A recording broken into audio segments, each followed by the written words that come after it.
I wanted to leverage this program and reach as many coaches as possible so that we are the best in the world at helping coaches with the business side, teaching them the business skills that they need to have so that they can coach.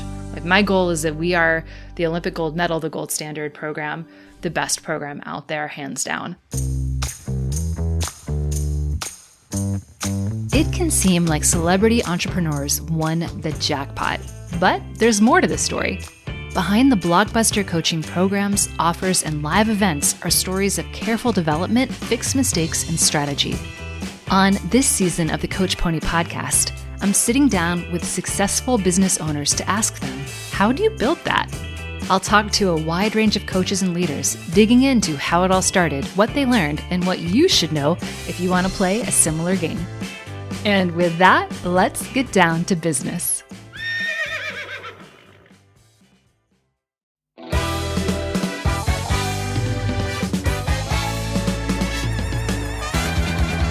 Today, our guest is Christy Mims. She's the founder of Coach Pony and the creator of the 7-figure Build a Real Business program for new life coaches. Christy is here to share all her secrets. Christy, come on down. You are the next guest on the Coach Pony podcast.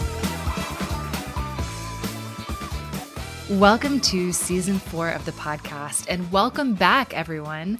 I'm so excited that we're going to spend a whole season of the podcast talking about how different coaches built successful programs, offers, events, and so much more. And today's episode is a little bit unusual because we're going to be talking about something that I built. And so therefore, I'm not going to be the one doing the interviewing in today's episode. I am going to be the interviewee. So to interview me, one person on Team Pony drew the short straw, and that is Suhaib Abdali,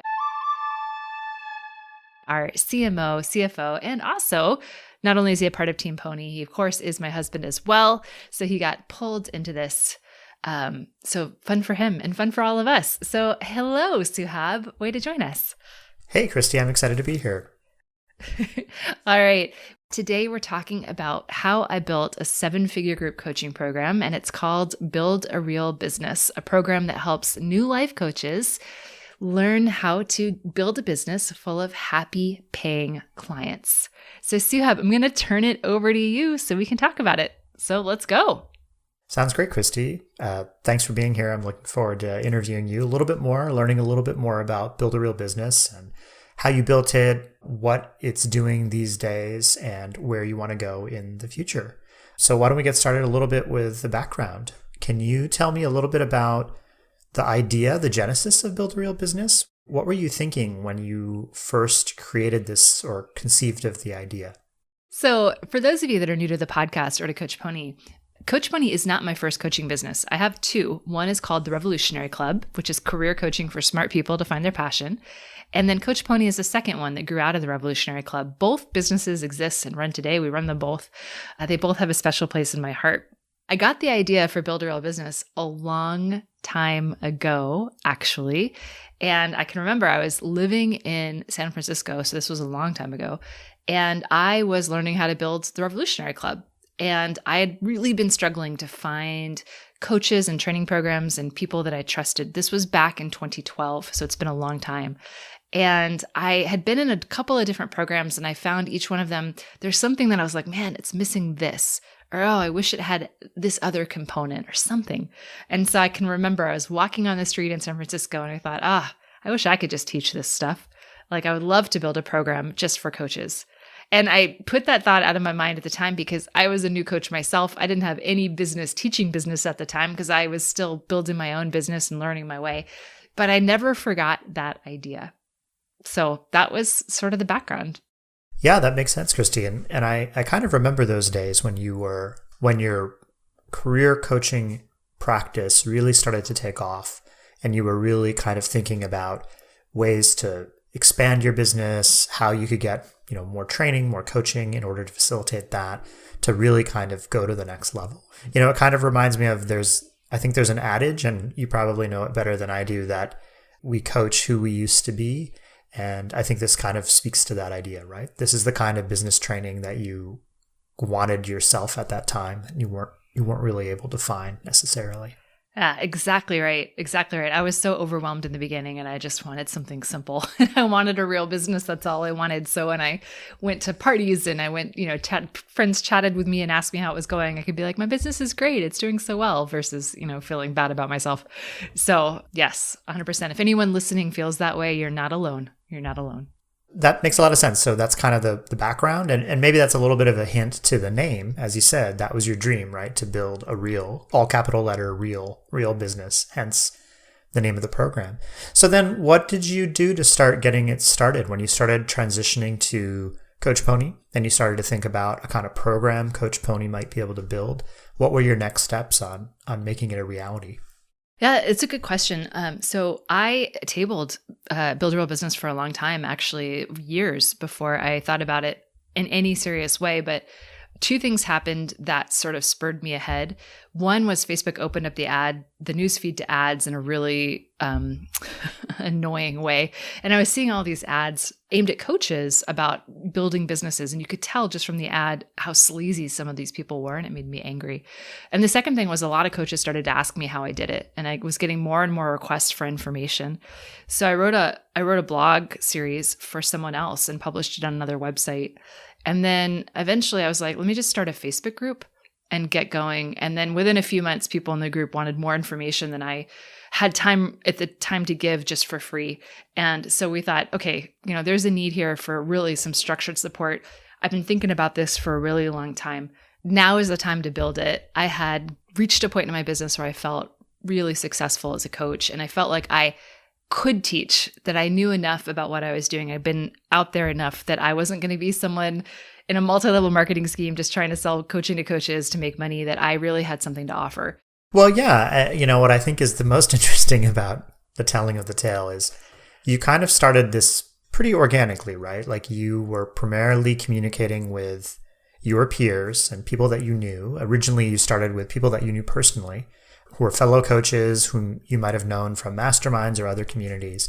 And you kind of started to dialogue with them a little bit, right? And starting to use the Facebook group to kind of start talking about the process of building coaching businesses.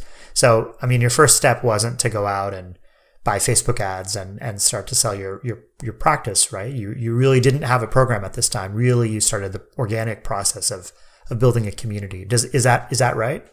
Yes, that is correct. I started the Facebook group and then I started writing blogs on the Coach Pony site, which was initially just a lead page. And then it became like a super simple WordPress site, just as a place for me to put information out publicly, like, hey, here's this, true, helpful information. Use it, don't use it up, but at least it's information you can trust. And it grew from there. And then with Build a Real Business, I did something I almost always do with group programs. And I talk about this, by the way, you guys, in season 2, when we talk about how to build a group coaching program. I share a story of my very first successful group coaching program, if you're curious. But what I did with Build a Real Business was based on years of learning at this point. I iterated it. So I didn't spend, months or weeks sitting down, really like agonizing over what program to build. I outlined what I knew coaches needed to know and what was critical teaching that I had to communicate. And then I sold the program. I made the offer to join. And then when people joined, that's when I really started to build it out. So week by week, I would be working on the curriculum each week ahead of that, the next week release. And it was wonderful because I was able to build it with so much input from the coaches to see where they were getting stuck, to see what questions they had. Because while I was very confident I knew exactly what they needed, it had been years since I had been in their shoes. And so, some of the things they were thinking about in the order and the worries and the questions they had came up at different times than I expected. So it was wonderful to build the program week by week in that way and take a lot of the pressure off. And it was also the way I did two things. I proved that there was a market for it, and then I proved that I could teach it successfully. Because for me, with business coaching in particular, I really hate all the sleaze out there. And I wanted to prove that not only did I build a business, so I had done it myself, but also that I was capable of teaching these particular skills and coaching in this way that the people in the program got a good result. So I wasn't willing to do this huge program launch until I proved it to myself, if that makes sense.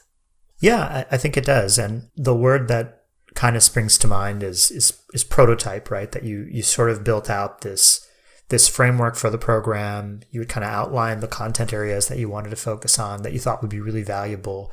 And then you kind of started to build it. So one of the things that I'm really curious about is the kind of feedback you were getting from your clients. So you essentially had an early cohort of people. I think a lot of these were people that you had some sort of other relationship with, right? Because again, I think you had pulled in your first set of Barb customers sort of a little bit organically. They were folks who had known you and had worked with you and talked to you along the way. So then as you kind of went from week to week of that first Barb cohort, how were you getting feedback and kind of processing what you were hearing from the customers? That's a great question. And two thoughts. One is some of the people did know me in this first cohort. It was a small 16-person group that I had purposely limited to size 16. And they had worked with me at the Revolutionary Club and they wanted to get into coaching themselves. But some of them just came, organically through word of mouth in the community when people heard about what I was doing. So it was an interesting mix. But how I got feedback as I built out the program in collaboration essentially with them in some ways was I did it live, fully live the first time. So what that meant was, it was a live call each week. And so I prepared the curriculum and the training and the thought starters that I knew they needed. But they would ask questions throughout the training. Right. And so we were in conversation. And so I could see what they needed. I could also see by their questions or their concerns or whatever was coming up for them, where they were getting stuck and where I might need to flesh out something even in more detail the next week. And also, just where their energy was going for certain marketing platforms or certain types of information. So it was really useful that way to be able to consistently just get that feedback in the moment, just based on what they were asking me by offering, the program live. Every week we met for a period for teaching and for questions. I mean, it sounds like a very agile way to kind of develop the program, right? That it was very responsive. Literally week by week, you'd hear people say something, figure out what their pain point was, what they're getting stuck on, what they can't understand, and then try to adjust the next week curriculum accordingly. So, I just want to jump in and say, for anyone thinking about this, I recommend doing it that way because I feel like I've had a fairly strong background in adult learning and teaching and facilitation and training. I wouldn't say I'm the strongest by any means in terms of having studied it for years, but I've done it as a part of my job and been exposed to a lot of trainings and tried to really put that into my own professional growth. But even with that, sometimes when I think I'm explaining something well, sometimes I can tell by the questions, wait, how, it's not quite landing the way I thought it would or whatever it is. And so I really need to think about how to better communicate this idea or what other examples I could put. And, I thought they wouldn't get stuck here, but they seem to be getting a little stuck on this particular idea. What can I do to help them get past that? So without the live experience, I would not have understood that. Right. And so it makes your program better. You'll get better results if you do a first round with a live component or some super interactive component. Yeah, that makes sense. It's hard to imagine just throwing content out there without getting any feedback, right? Like a person who built a tremendous amount of content and kind of published it and then just waited would probably not produce the same type of agile program to kind of adjusting to what people need. So that kind of makes sense.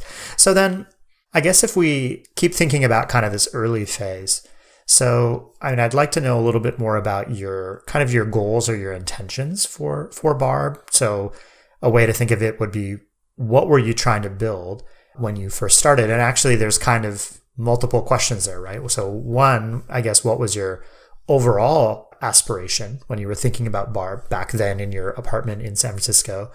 I guess a related, question B would be, what were your goals for this sort of prototype, this first cohort? Was it really strictly to learn and prove the concept, kind of as you said, and prove the business case that there's a real market for this? And then kind of, I guess, thirdly, it would be, where are your goals today for the program? And we can maybe come back to that one as we kind of work a little bit more chronologically through the program. So why don't we start for the first two? What were you thinking about Barb at the very beginning? And then what were you thinking specifically about that first cohort at the beginning? If we go back to the San Francisco days before it was even, a fly speck in my eye, I just wanted to help other coaches and I wanted it to be easier. And I wanted it to be easier for me. And so that was driving a lot of I could do this. The second thing was, I really like business. That was something I wasn't sure about when I started as a coach, because I really just wanted to coach, which I think a lot of people listening will probably understand. But it was a fun discovery. Like, no, I actually like being an entrepreneur a lot. And so I thought it was fun. And it was a topic I wanted to explore more. So I didn't have any grandiose visions back in 2012 when I first got this idea.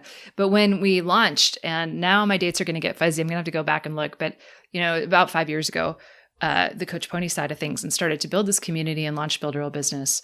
My goal was my first goal with the prototype and the launch was just to build a community that was safe for people, full of helpful information. And then I wanted to build a program that got real results, that made things easier. And again, this was based on my own personal experience that I knew it had to have we had to have real results. Otherwise I wasn't going to keep doing it. And then very quickly, I was like, I like to take the long view and always have sort of a bigger picture in mind. I wanted to leverage this program and reach as many coaches as possible so that we are the best in the world at helping coaches with the business side and building a successful business, teaching them the business skills that they need to have so that they can coach.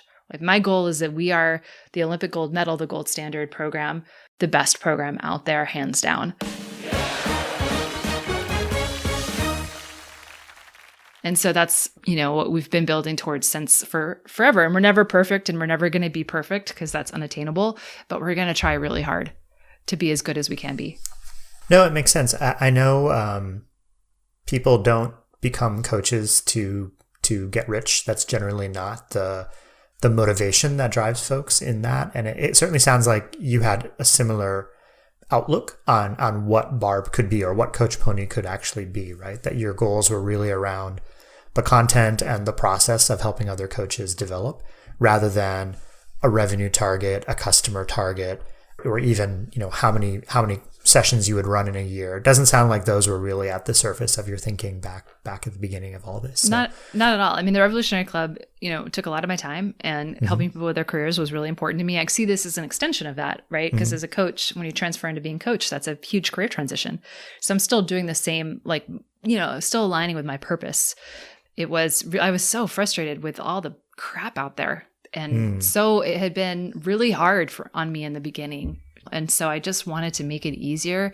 And I think the world is a better place with more successful coaches out there, and so if I can help, that's awesome. Let's do that. So in a nutshell, could you kind of summarize how things have changed and evolved between then and now, where Build a Real Business is now? Or is that maybe even too broad of a question to start? No, I think I can lay down some milestones if anyone's curious. And I think these milestones, I think there are milestones that we all pass through. You might do them faster than I did if you're, or slower. But, the first was just creating the course and doing that first offer and proving the course and proving it to myself. The second was then repeating that and fine tuning the course. Now that I had all this feedback, making it better. The third big milestone was taking it evergreen. So this is when I created a whole student learning center for the program, and we weren't doing it like weekly live calls anymore, but it was evergreen so that people could access it at any time. It also allowed me to break up all the training to be a little bit more digestible, so you could watch a 10-minute training instead of having to show up for a 90-minute call. But still, still having the live support. So that was sort of the third big milestone. The next milestone is when we enrolled over 1,000 students, I think. And the final milestone is one that we're working on right now. This is early in Q1 in 2022. When I first envisioned this program, I want coaches to have the skills to have happy paying clients. I just want you to be successful. That's our goal. But the program, it was set up to be initially 9 or 10 weeks to give you the core foundation and then ongoing support after that. But now we've re-envisioned the program to be this whole year-long journey with us. So you're not just taking training for 10 weeks and then dropping in when you need help. You're actually committed to this year-long journey to help you go from zero or, very couple of clients to a really scalable business and sustainable business. Because I think building a business doesn't take 8 weeks or 10 weeks or 6 weeks. There's a lot of online courses that are usually around that length of time. It takes a lot longer. and it takes there's up and downs, and there's things that you have to go through in different phases and different skills that you need to learn along the way. The skills that you need, once you're making $50,000 a year as a coach are a little bit different when you're making zero. The skills that you need when you're making $200,000 a year as a coach and you want to go bigger are a little bit different from when you're making 50. And so there's just different phases that we're going through. And so like reimagining the program after 5 years and really trying to support coaches for much longer and much even more successfully. We want to, really be there. We want to grow with you, is sort of the next milestone that we're going through. And I think a lot of people go through that. You start with a program, you spend a lot of time refining it and upgrading it, and then eventually the program morphs into something else. And I think that's really normal with online programs. And, this is a huge morph for us. And I'm really excited for people to see it because I think it's amazing. But yeah, those are the milestones. To kind of recap, the first major milestone was really just getting the content together, right? To get it codified into one package, if you will. Testing it with real live coaches to see how they react, what they understand, what they're confused by, etc. So that was really kind of that early phase at the very beginning. So then there's a phase where you're iterating on that. So then you had subsequent cohorts, right? Then you said you moved to an evergreen model. So you kind of invested in a learning management system online and really kind of like bundled stuff together in a way that was more digestible and organized, video content and et cetera, so that it was available on demand.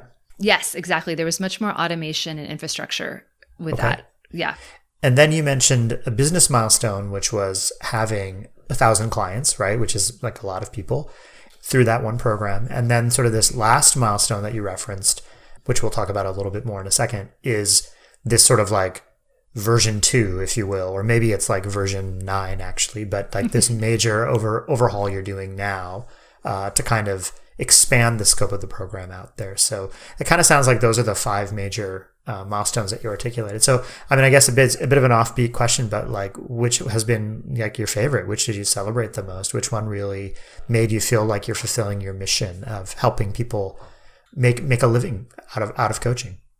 That's a really hard question because I think they're all important and I've tried to celebrate them all, but I can say my mind jumped to when we put it evergreen and we created the Student Learning Center. And I think the reason for that is it was so much more visually tangible at that stage because we had all of these videos, we had all of these, motion graphics and animations and this beautiful designed portal and all this other stuff. And so it was like I got to see it in a way I hadn't been able to see it before, if that makes sense. And so that was like, it's just when, you have a thought and then all of a sudden this thought becomes this program that exists in the world. It's a really cool progression. And so that was really, really powerful. The next might be this rollout that we're doing now, because I think it's just going to help our coaches so much. And I cannot wait. I cannot wait to be more involved in their businesses for longer. So I'm really excited. So then that kind of lends itself to a question around investment, right? So I think a lot of the people listening might be interested in, okay, so like how much effort is that? How much money is that? What kind of technology are you talking about? Did you have to hire an IT specialist for 3 years to build this portal? Did you do it all yourself over a weekend? Can you give us a little bit of an insight into what that learning management system, like what level of effort was required from a resource standpoint? That's a good question. So just to step back for a second, in the beginning, I put $0 into Coach Pony or Build Your Real Business in terms like at all. It was all, we were using a Facebook group. We were using a lead page. I already had lead pages, so I put no money into it. And then I put like $500 to develop the website. And that included, that was it. It was nothing.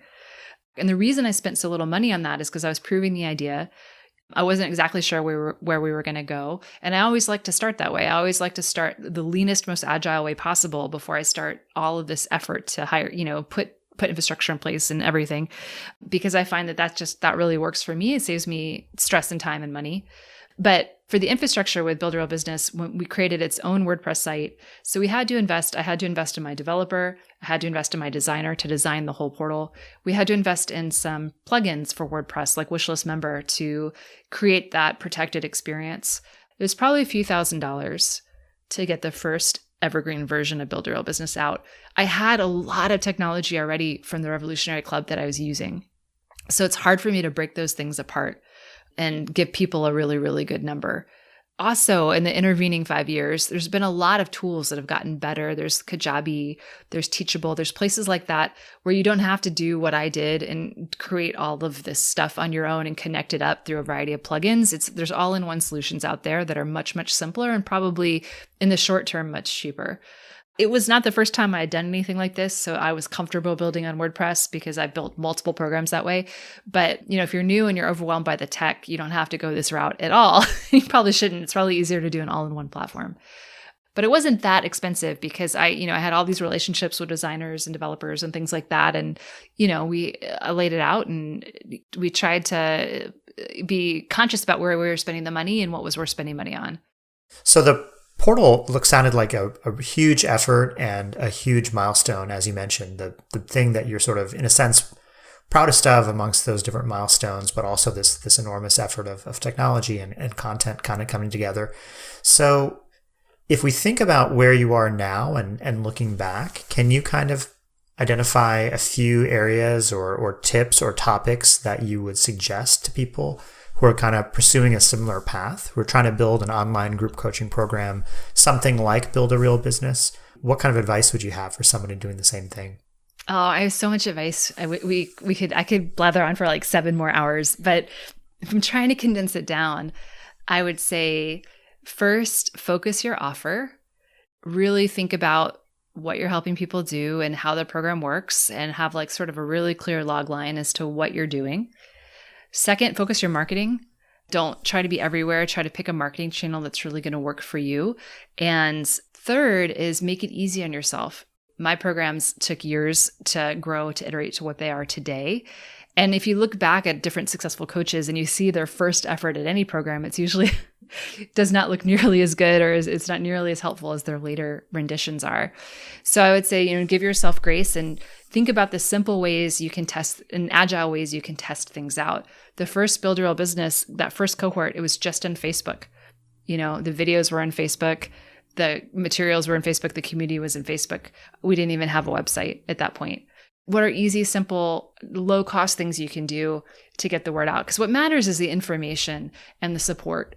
People aren't going to kill you over their production value, but just getting the right information when they need it and getting the right support when they need it. Those are the important things. What I heard was, focus around, the theme of focus shows up multiple times, right? There's focus around the mission of the program. I think you said the log line of the program. Focus around the marketing and not spreading yourself too thin about where you find new people and how you share what you're trying to do with the world. And then this idea of start and iterate, right? Make progress and don't try to have the first, the perfect solution on day one. Is that kind of your major themes? Yeah, absolutely. Good recap. In keeping with our game show theme, we want to close out with a fun game. This game, as always, is brought to you by 2 things, chocolate and awesome. The chocolate is artisanal chocolate from the Chocolate Moonshine Company of Pennsylvania, a thoughtful gift that Christy and I received this past Christmas. And the awesome is our program, Build a Real Business. If you need help building your business and want amazing training, support, and community, learn more at www.coachpony.com/barb-invite. Once again, that's coachpony.com/barb-invite. We're going to be playing a new game for the Coach Pony podcast to get into the numbers in kind of a fun and approachable way. Today, we're going to be playing higher or lower. I'm going to try to guess something about your program, throw out a number, and then you can tell me whether it's higher or lower, and maybe give us a little bit of background on the fun history of the business. Does that sound good? It sounds good, and everyone feel free to play along on your end and guess. Okay, Christy. Question 1, higher or lower? The first round of Build a Real Business had 30 people in it. Ooh, lower. I gave this away already. The first round of Build a Real Business, the very first round had 16 people in it. But then let me ask you, what about the second round? The first round was a little bit of a prototype, so the second round was a bigger round than that. So let me guess, did the second round of Build a Real Business had 30 people in it, higher or lower? Higher. The second round of Build a Real Business had closer to 40 people in it. So question number 2, higher or lower? The first price of the Build a Real Business program was $1,000. That is lower. The first price of Build a Real Business was set at $600 for that special introductory test round. And I actually, for a few days before we officially launched it, I allowed a couple of people to join with a pay what you can afford option as long as they paid at least $100, so they had skin in the game. However, most people for that round did pay the full $600. $600 doesn't seem like that much for a program like this, though I know it was a lot smaller than it is today. So that said, that will take us to question number 3. Higher or lower? The number of times you've changed the price of Barb over the last 5 years is 4? Am I close? You're close. It's higher. I think it's at least 5. And the reason for that is we keep upgrading and expanding the program. And so over time, the price has gone up, though there was a period every now and again where we'd offer like a special, but the price is going up again. So yeah, it's been at least 5. By the way, that's pretty normal. As you add value, your price will change. So if you're struggling with how to price a program, just know it's almost certainly going to change very quickly. So, pick a price and move on. Christy, I think that's it for higher and lower. I think I got all 3 wrong and you got all 3 right, but that probably makes sense given the way the game is set up. The game is set up to make me look good, you guys, except when I'm interviewing other people. But, we have to forgive Suhaib. He only joined Coach Pony full time less than a year ago, so he doesn't know everything about the program. All right. I just want to say thank you, Suhaib, for interviewing me so we could have a fun conversation about Build a Real Business. Are you doing okay over there? I am, although I think this script will make more sense when you're interviewing someone else. So hopefully the audience doesn't think this one was a little goofy. Suhaib just looked a little deer in the headlights, you guys. But he's okay. We're okay. So thank you, everyone, for listening. Season 4 is going to be spectacular as we get into some really cool, really big programs, a variety of different offerings that you can have as a coach and how they were all built. So stick around. We'll see you every other week with a new episode. I can't wait. As always, thanks for listening. I appreciate you. If you like this episode, don't forget to subscribe and share it with another coach. And if you need more practical business help, for the love of chocolate, please go to CoachPony.com and sign up for a free guide and business training designed to help you get paying clients. We'll see you over at www.coachpony.com.